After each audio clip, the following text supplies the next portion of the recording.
Rasulillah wa ala alihi wa sahbihi wa ala. Waalaikumsalam warahmatullahi wabarakatuh. Alhamdulillah kita bisa ketemu lagi di majelis ilmu lagi, dan kita di majelis ilmu dengan tema yang paling penting di dalam agama kita, yaitu tentang tauhid.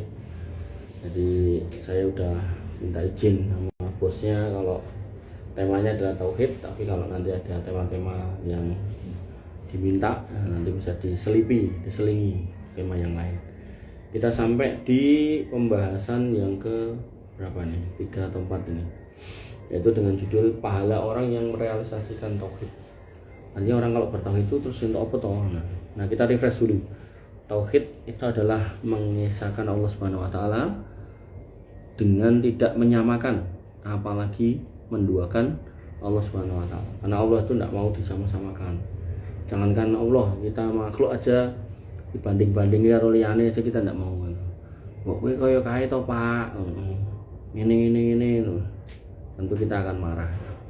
Maka nggih, Allah jauh lebih cemburu, jauh lebih marah ketika ada hambanya yang sudah diciptakan, dikasih nikmat terus menduakan Allah.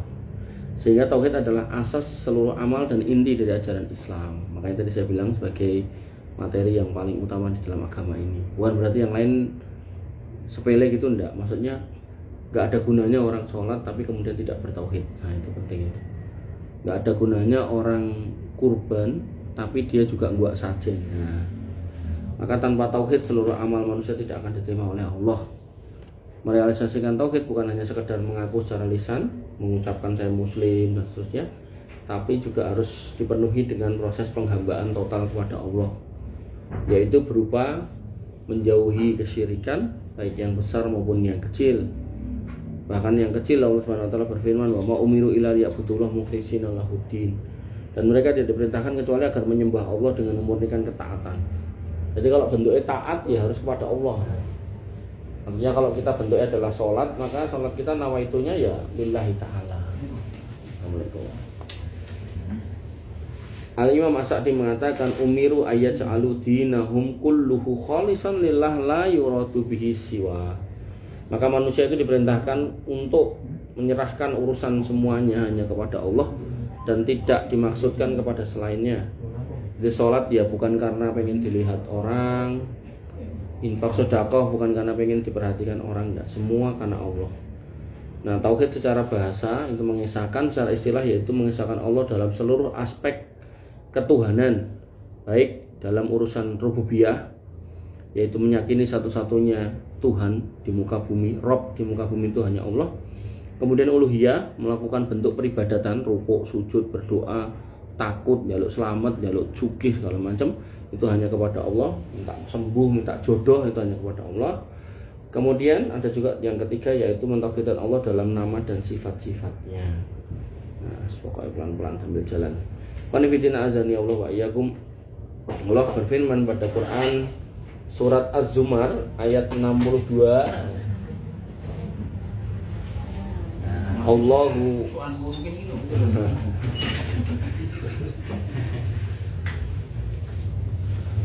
Allahu khaliqu kulli syai' wa huwa ala kulli syai'in wakil. Allah adalah pencipta segala sesuatu dan dialah yang maha memelihara atas segala sesuatu. Di sini Allah menyebutkan tentang kerububiyahan Allah, yaitu sebagai sang pencipta dan juga sebagai sang pemelihara. Jadi setelah diciptakan Allah memelihara. Setelah menciptakan kita Allah memberikan bumi. Buminya bisa ditanduri gitu. Nah, kan yang menungsone serakah tandurannya dirusak, nah, akhirnya banjir. Ibnu Katsir rahimahullah berkata, yukhbiru ta'ala annahul khaliqu likulli syai' wal maliku lahu wal mutasarrifu fi.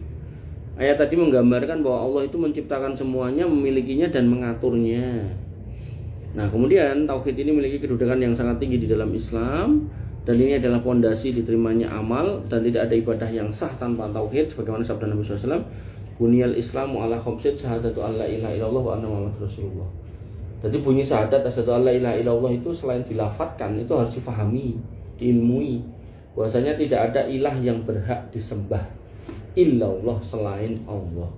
Sehingga nanti ada rukunnya itu al-nafyu wal isbat. Nafyu itu kita tolak, semua sesembahan selain Allah kita tolak. untuk kita ya. Nek wong liya milih kok kuwi ya wis silakan, pilihannya dia. Tapi kita ketika mengucapkan la ilaha illallah, asyhadu an la ilaha illallah, maka kita itu mengingkari sesembahan selain Allah. Ora enek. Jaluk selamat ning kebu iki ra enek, jaluk selamat ning Roro Kidul, Roro ndak ada. Jaluk selamat ning Mbah iki Mbah kuwi ndak ada. Itu harus kita tolak. Kemudian kita tetapkan ilallah, semuanya hanya kembali kepada Allah.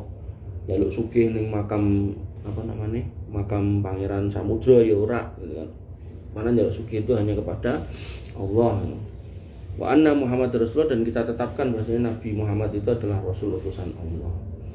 Imam Nawawi mengatakan tentang hadis ini fi hadzal hadis bayanun anna syahadatain asluddin wa anna man la ya'ti bihima la yaqbal minhu syai' minal a'mal. Hadis tadi menjelaskan bahwasanya pokok agama kita adalah dua syahadat itu. Nah, syahadat itu harus diilmui.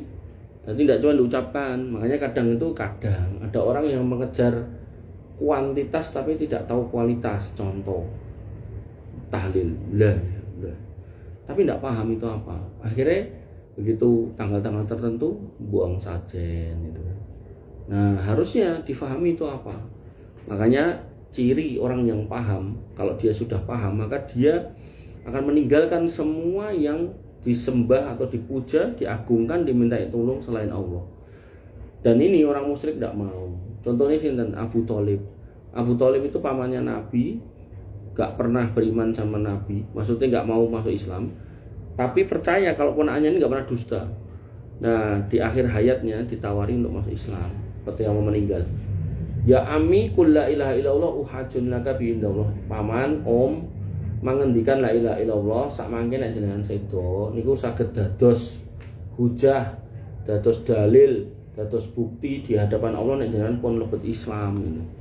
Nah, karena dia paham kata la ilaha illallah itu apa maknanya, yaitu harus menyingkirkan dalam hatinya sesembahan semuanya dan hanya memalingkan semua bentuk peribadahan kepada Allah. Dia nggak mau.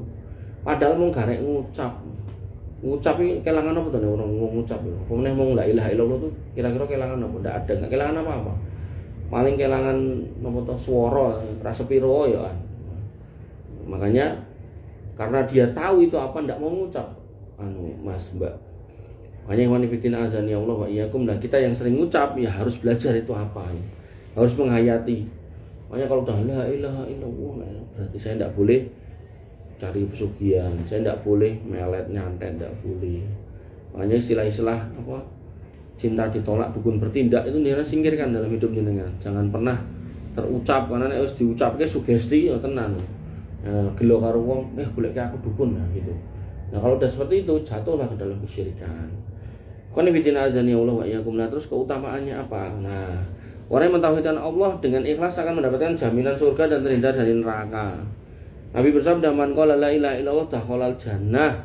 Siapa yang mengucapkan la ilaha illallah maka dia akan masuk surga. Dalam hadis yang lain dengan kalimat yang lebih tegas, "Man mata wa huwa ya'lamu." Siapa yang mati dan dia mengilmui, tahu annahu la ilaha illallah, bahasanya tidak ada ilah yang berhak disembah selain Allah, dakhalal jannah, masuk surga. Berarti mengucapkannya harus dengan ilmu, tidak menguaton. Dan dalam prakteknya orang-orang yang sakaratul maut itu tidak mudah loh mengucapkan la ilaha illallah. Walaupun koyo-koyo ketoke itu harian itu ketoke koyo gampang. Koyo gampang sholatian gitu kan. Terus mungkin mungkin dia juga orang yang kita kenal ya sholat gitu, ternyata akhir hidupnya kok susah gitu, ngucap itu. Nah, ini menunjukkan pentingnya jenengan menghayati itu loh. Karena bisa jadi orangnya sholat tapi kemudian tadi itu tidak berbuat ketauhidan yang murni. Makanya di dalam Al-Fatihah itu kan dikatakan iyyaka na'budu wa iyyaka nasta'in. Dua frase. Hanya kepada Engkaulah kami menyembah ya Allah, hanya kepada Engkaulah kami minta tolong. Nah, orang yang sholat menghadap kiblat, menghadap Allah itu sudah benar menyembah Allah. Tapi kadang bar sholat tak mau, lari ke dukun, lari pesugihan. Terus habis itu tanggal-tanggal tertentu ikut ngelarung ini, ngelarung itu.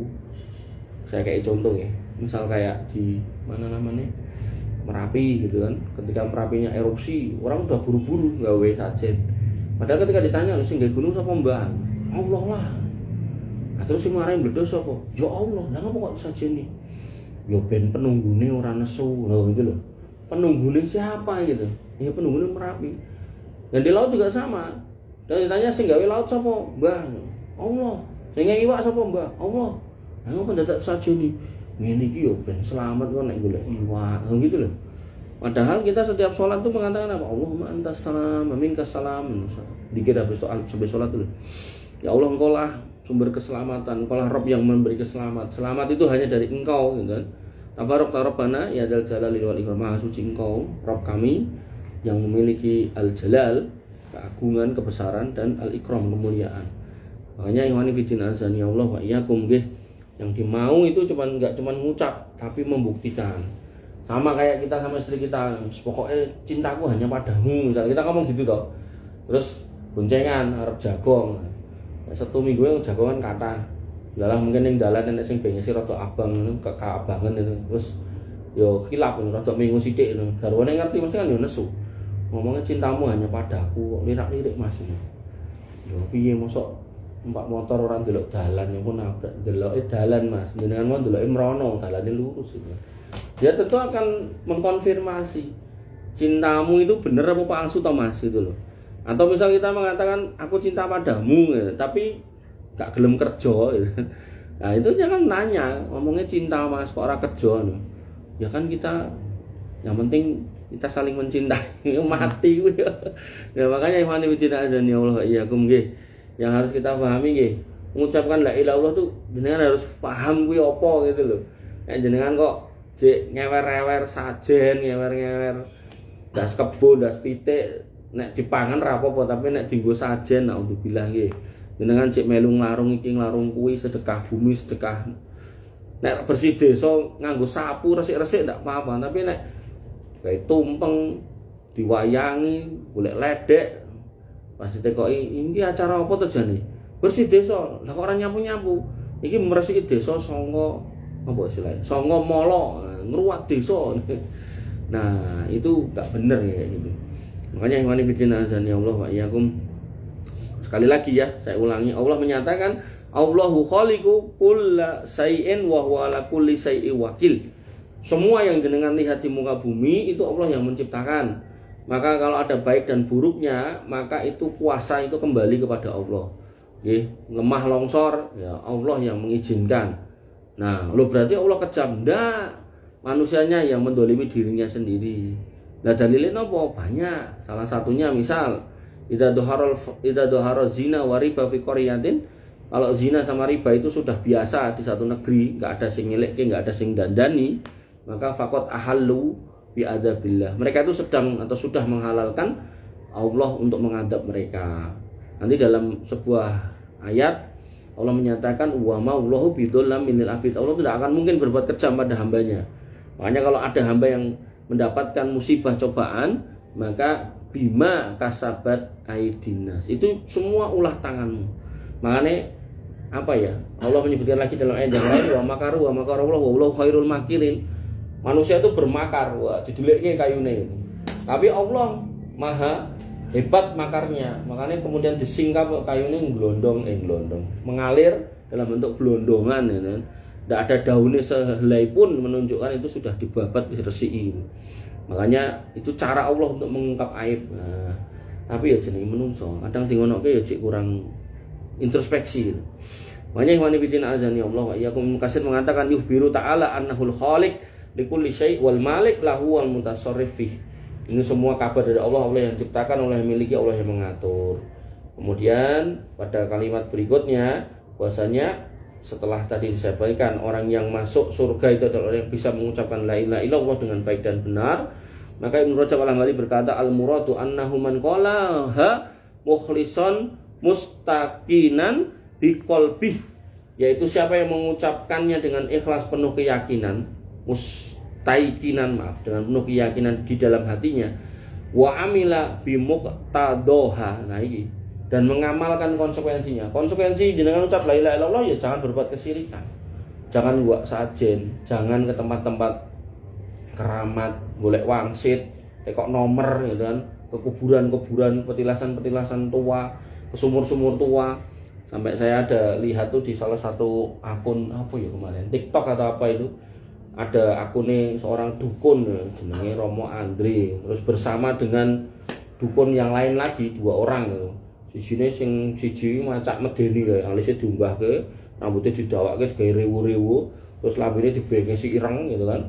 Terus nganggo kalung tasbih nganti kebuak, terus tangane tengen nyekel teken, wis bentuke kaya ula ngono kae. Terus sing kiwa nyekel klopo bathok, ketoke isine ora mbuh, tapi bathok tur di apa itu namanya? Dipahat muka monyet 3 buah. Wah. Aku batin awalnya, wah rupanya nganti kaya demit ngene. Ternyata dia menamakan dirinya Mbah Demit. Aduh, kacau. Dan itu mereka itu secara langsung tak gatekke nek agamane kaya nek Islam, karena bisa melafatkan Allah dan seterusnya. Kerjaannya tiap hari nyari petilasan, sumur tua, ringin, kuburan. Dan di situ nek ketemu langsung silo uripe menyan, langsung minang ini mbuh apa sing diwaca apa sing diucapi saya tidak tahu. Dan itu musibah ya.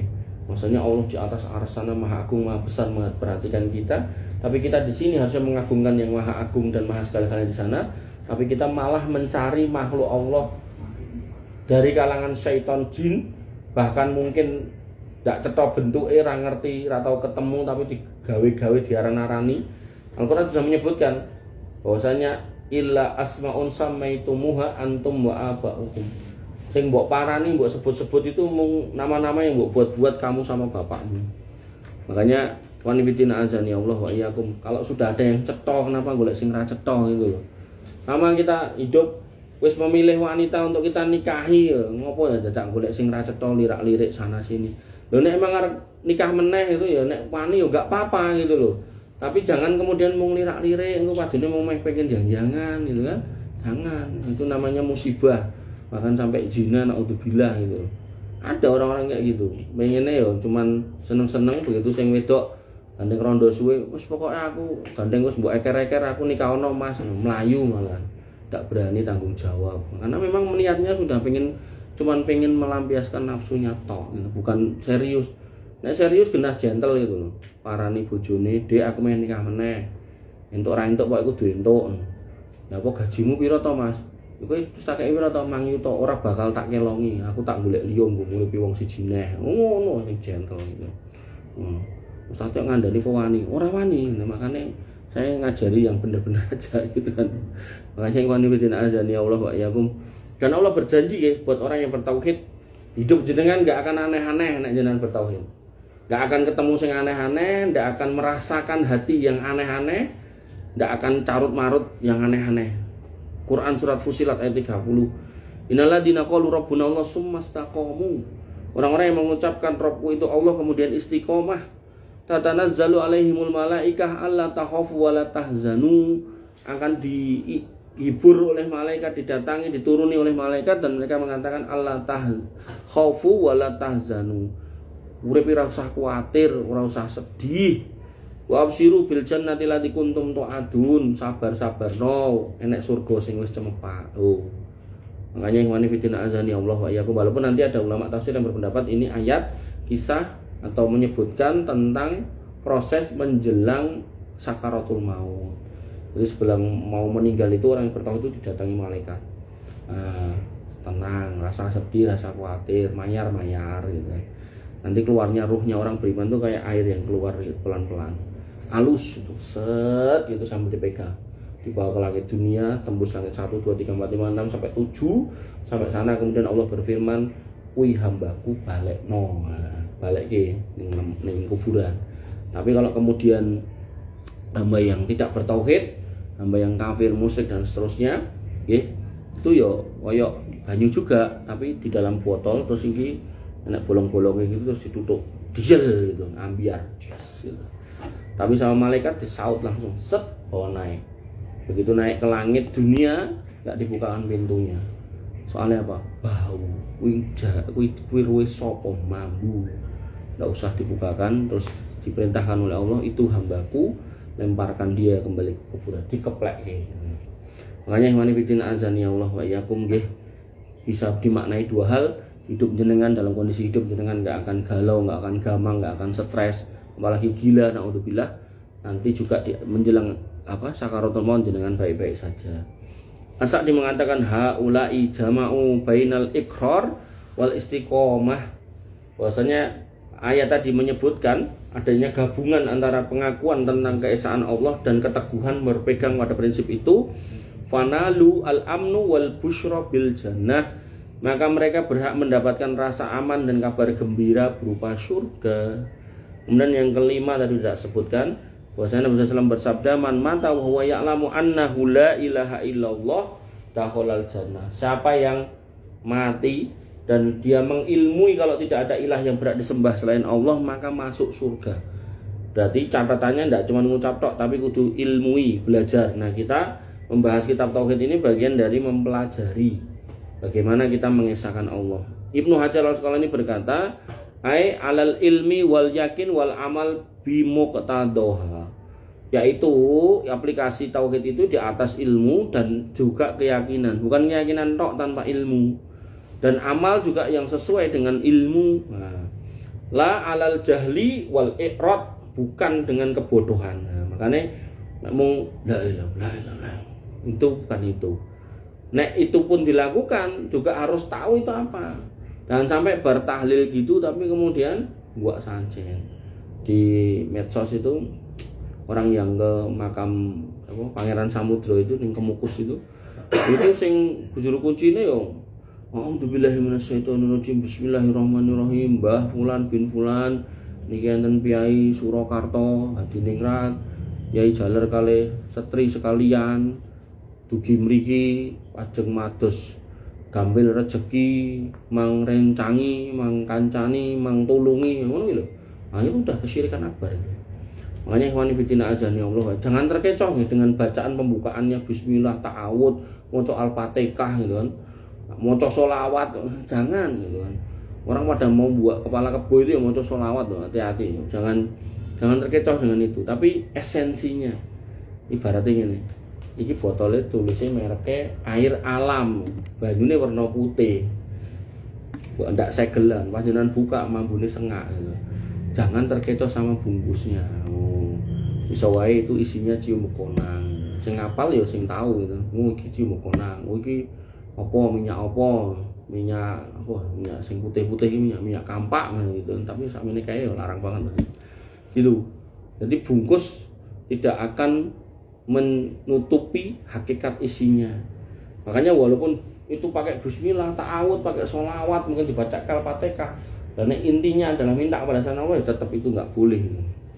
Sehingga jenengan harus hati-hati, karena orang yang berbuat kesyirikan berarti lawan dari tauhid, dia akan mendapatkan jaminan dosanya tidak akan diampuni. Bahaya. Padahal kita itu sadar tidak sadar kadang itu setiap hari itu pasti melakukan dosa. Nah, makanya istighfar kita aja kadang belum cukup untuk membersihkan dosa itu. Nah, maka nggak ada harapan lain kecuali bertauhid. Makanya Nabi itu nyontoi beristighfar itu sehari 70 kali. Nabi loh yang maksum, yang dijamin masuk surga itu Nabi Muhammad SAW. Lah kita kadang 70 lali gitu kan. 70 lali, kadang punya kesempatan misal sambil nopir misalnya gitu, atau sambil ngawasi gitu, sing dadi security itu iso karo istighfar kadang lali kok pilih ngrungokke liyane gitu kan. Nah, maka wanifidina azani Allah wa iyyakum, maka yang menjadi garansi kita itu selamat di akhirat itu mau enggak mau ya tauhid itu. Sehingga Allah berfirman pada Quran surat An-Nisa 48, innallaha la yaghfiru ayyushraka bihi wa yaghfiru ma duna dzalika liman yasha. Sesungguhnya Allah tidak akan mengampuni dosa syirik dan Dia mengampuni dosa selain itu bagi siapa yang dikehendaki. Makanya ini introspeksi, pernah punya pengalaman apa dalam hidup? Apakah ada yang kaitannya sama kesyirikan? Enek banyak tobat. Misal jenengan pernah bangun rumah, nandur apa sajen-sajen itu, dekek ning pengeret, iki kayak nang disikui diresiki. Nah, tak pendem duduk gitu kan biar dosa jenengan hapus. Atau mungkin jenengan misal nyimpen gaman-gaman yang katanya ada isinya, ada kodamnya, buang, dipotong-potong, dimusnahkan. atau mungkin kadang melu napa geng-geng tertentu ngomongnya ben ampuh terus nyimpen raja-raja tertentu, entah bentuknya kalung, entah bentuknya apa niku ali-ali atau mungkin yang sabuk toke digobong gitu kan. Nah, makanya yang kayak gitu-gitu jangan sampai itu melanggeng sama diri kita. Mungkin yang perempuan gitu ben biyen dilirik karo bojone nganggo susuk 1000 2000 gitu. Itu emplek kene buathuk, ada lho mbah-mbah itu mau mati itu diruyah itu keluar jarumnya diduduti ngono metu. Astagfirullah. Nah nek diduduti komedone no raine resik iki diduduti pakune ora paku didom. Saya itu sampai bayangke iki dilebokke ora wis lara, terus urip dengan seperti itu. Semua ning akhirat nek gak taubat yo disiksa gitu. Naudzubillah nggih. Wa ni bidina azan ya Allah wa iyyakum yuhbirullahu annahu la yaghfiru liman asyraka bih. Ayat tadi mengabarkan bahwa Allah itu tidak akan mengampuni orang yang berbuat kesyirikan. Wa yaghfiru ma duna dzalik minad dzunub liman sa'a min ibadih, dan mengampuni selain kesyirikan dari dosa-dosanya buat mereka hambanya yang dikehendaki. Sehingga tauhid menjadi sebab utama dihapuskannya dosa, bahkan dosa besar jika disertai dengan taubat dan keikhlasan dalam ibadah. Nah, kemudian orang-orang yang bertauhid akan selamat dunia akhirat. Allah berfirman pada Quran surat Al-An'am ayat 82, alladzina amanu wa lam yalbisu imanahum bidzulmin ulaika lahumul amnu wa hum muhtadun. Orang-orang yang beriman dan tidak mencampur imannya dengan kesyirikan, maka mereka akan dapat keamanan, kenyamanan, ketenangan, aman, urip jenengan terjamin rezekine anggar gelem kerja lho ya. Pengine aku bertauhid, nek gak usah kerja ning omah turu wae, ning aku njaluk supaya duit tiba ke langit. Nah, nek ngono kuwi nek tenan enten ngoten niku, maka semua orang jadi Islam gitu kan. Padahal di dalam Quran surat Al-Mulk Allah mengatakan alladzi khalaqal mauta wal hayata liyabluwakum ayyukum ahsanu amala. Allah itu ciptakan kehidupan dan dinamika kematian, semua proses yang di dalamnya itu Allah yang ciptakan. Liyabluwakum ayyukum ahsanu amala. Yang Allah mau itu mana di antara kita itu yang terbukti menjadi hamba yang beramal dengan sebaik-baiknya. Tegasnya dan Allah tuh ndak pengen kita itu jadi orang bertakwa goro-goro ceplok duit ke langit, atau kemudian goro-goro banyak rezeki jaluk iki kabul enggak. Justru mungkin doa kita ndak kabul, mungkin kita harus nyari nafkah rodok rekoso. Nah, kemudian kita kok dalam kondisi seperti itu kita masih beriman, masih bertakwa, masih sholat, masih ibadah. Nah, itulah yang Allah mau. Jadi pembuktian keimanannya bukan karena gampangnya urusan dunia, bukan, tapi benar-benar sebuah proses mencari dan meyakini apapun yang terjadi di dunia saya tetap akan setia pada jalan ini gitu. Makanya yang namanya Bilal bin Rabah, yang namanya Khobab ibn Arad, mereka memegang akidah Islamiyah itu dengan benar walaupun disiksa, walaupun diadab, ndak gagas aku nek dadi raja lagi dadi Islam ndak gitu. Bahkan dalam kondisi susah pun mereka sudah menerima Islam. Makanya Islam di awal waktu itu hampir banyak yang masuk itu orang-orang miskin, orang-orang susah, orang-orang tulus, orang-orang polos. Tapi yang tadi yang banyak jabatannya, banyak hartanya, banyak koleganya itu malah wegah itu. Abu Lahab, Abu Jahal, kemudian Umayyah bin Khalaf itu pembesar-pembesar Quraisy yang tidak mau masuk Islam. Qani bidina azani Allah wa iyyakum. Aman dengan kalau bertauhid. Itu janji Allah. Innallaha la yukhliful mi'ad. Allah kalau udah janji tidak akan ingkar janji. As-Sa'di mengatakan maknahu annal ladzina akhlasu imanahum minasyirki lahumul amnu minal adab wal khaufu wal hudami fid dunya wal akhirah. Maknanya orang yang memurnikan tauhid yang dia miliki dalam hatinya maka akan mendapatkan keamanan dari adab dan jauh dari rasa takut serta mendapatkan petunjuk di dunia dan di akhirat. Nah, kemudian dalam ayat yang lain atau Taubah 4 disebutkan bahwa Allah menyayangi orang-orang yang bertauhid. Nah, orang yang bertauhid itu orang yang bertakwa, maka Allah menyebutkan innallaha yuhibbul muttaqin. Sesungguhnya Allah mencintai orang-orang yang bertakwa. Imam Al-Baghawi mengatakan al-muttaqun humul ladzina akhlasu ibadatahum lillah. Yang namanya muttaqun itu orang yang ibadah itu tujuannya hanya Allah bukan yang lain. Dan itu menjadi ciri hati bersih. Hati yang bersih itu orang yang kemudian hanya bekerja beribadah kepada Allah bukan kepada yang lain.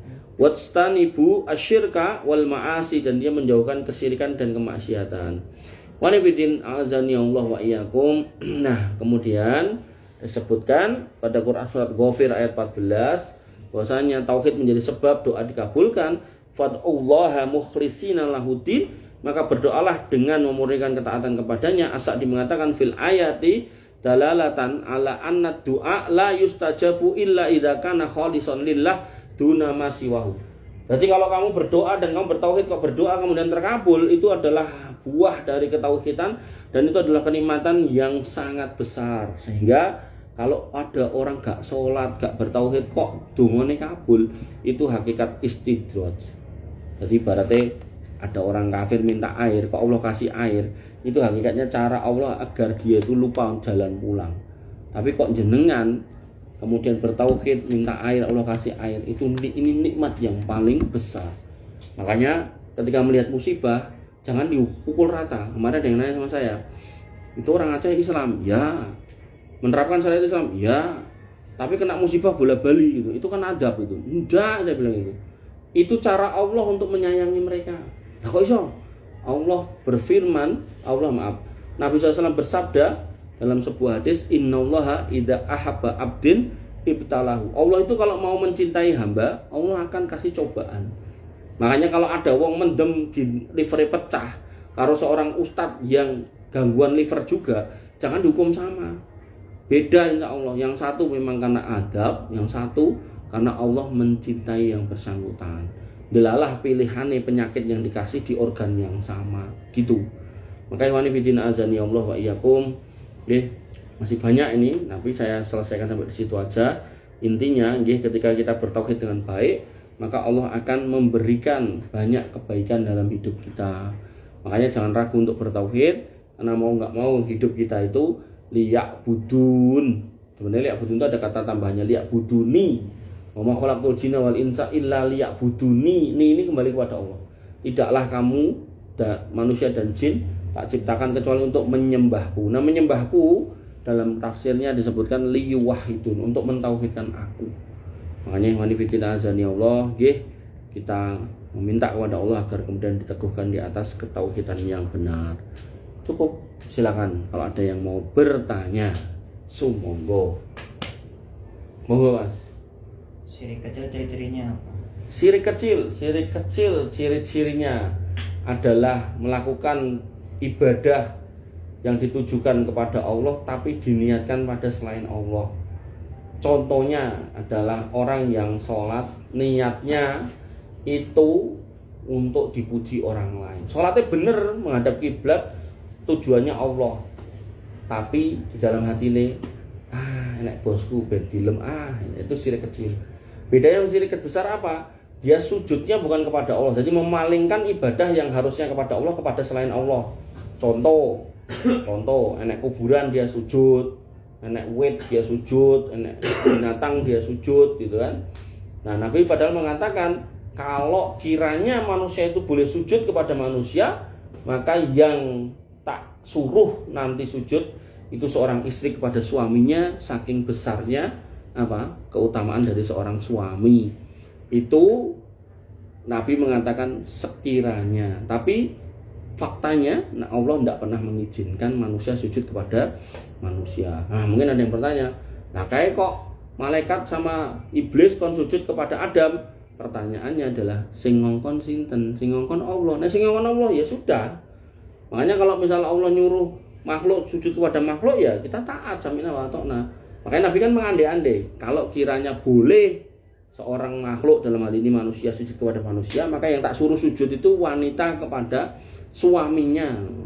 Tapi sekarang kita lihat orang sujud pada pohon, sujud pada kuburan, sampai Arab takziah yang kuburan yang berangkang-berangkang gitu kan. Nah, itu tidak diperbolehkan. Itu masuk ke level syirik yang besar atau berpotensi menuju ke sana. Tapi nek syirik kecil, ibadahnya wis bener, haji, umroh itu kan memang ditujukan kepada Allah. Tapi di hatinya itu loh terdetik niatan selain kepada Allah. Ben dilem, enggak kaji bro, jenengku ben enek tambahane udah bahasa gitu-gitu itu jatuhnya ke syirik kecil. Nah, kalau syirik besar membatalkan semua ibadah yang dilakukan seumur hidup. Nek syirik kecil membatalkan pahala ibadah yang disirikan. Oh, sirik kecilnya pas sholat, ya sholatnya kuwi tok. Enggak semua sholat, ya sholat yang dia riakkan itu gitu. Makanya sirik kecil itu Nabi mengatakan ketika Nabi bercerita tentang Dajjal, terus Nabi masuk, sahabat yang ditinggalkan itu masih ngobrol tentang Dajjal ini. Nabi keluar, kemudian jangan ngobrol ini toh. Nah, sahabatnya bilang, "Ya Rasul, kami itu masih bicarakan Dajjal." Nabi mengatakan, "Ini akhwafa ma akhafu alaikum syirkul asghar." Sakjane sing paling tak wedeni kedadian ning kowe-kowe kuwi jane ora Dajjal. Maksudnya nek enek Dajjal engko tak ewangi lah itu. Tapi aku sing takut bener kalau itu terjadi di antara kalian itu adalah syirik kecil, yaitu riya. Wa masyirkul asghar ar-riya kata Nabi. Apa itu syirik kecil kata sahabat? Nabi mengatakan ar-riya. Kenapa Nabi takut? Karena diibaratkan kayak semut hitam di atas batu hitam di tengah kegelapan malam. Nah, saking tipisnya nggak ada yang tahu. Nah, sehingga kita harus hati-hati. Jangan kan yang batu hitam, misalnya kulit saya sing rada hitam ya, semut hitam ya wis ra ketok. Ngomong ketok samar-samar. Itu syirik kecil. Syirik kecil itu enggak cuma riya, ada sum'ah juga.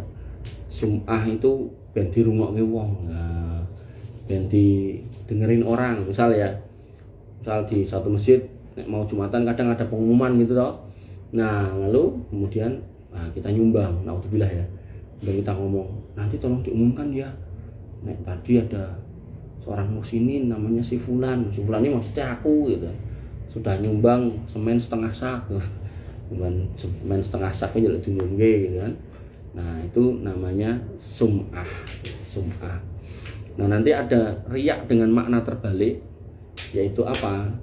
Dia tidak mau beribadah karena kuatir dilem wong. Kok kowe ra ngitok ning masjid to, Bro? Ora salat ning masjid.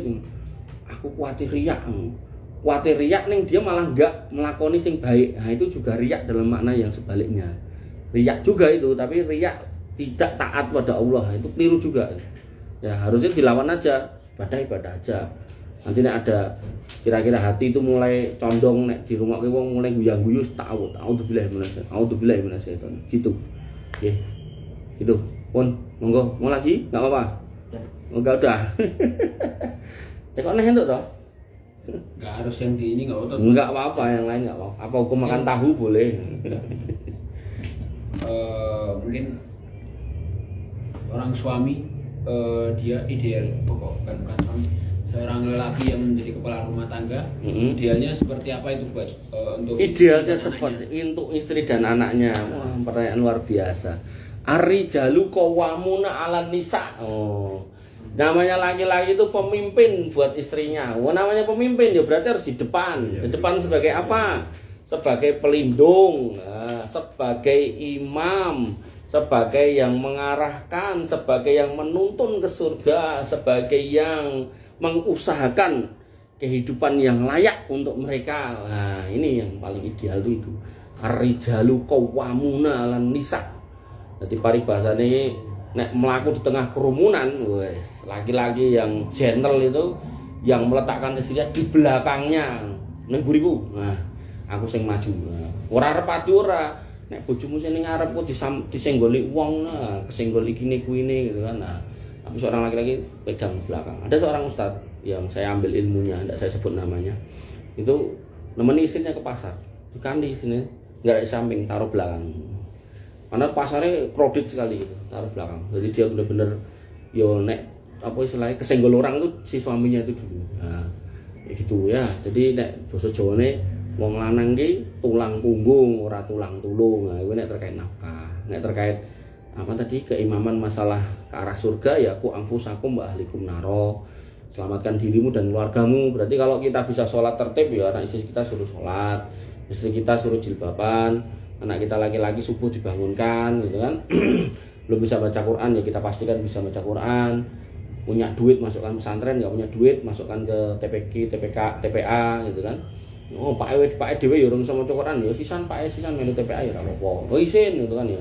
Yang ngaji sendiri nanti sama temennya yang bisa ngaji nggak apa-apa. Makanya saya punya pesantren itu yang masuk itu pokoknya lulusan SMA saya eneng-eneng nih. Ada yang masuk tuh belum bisa baca Quran.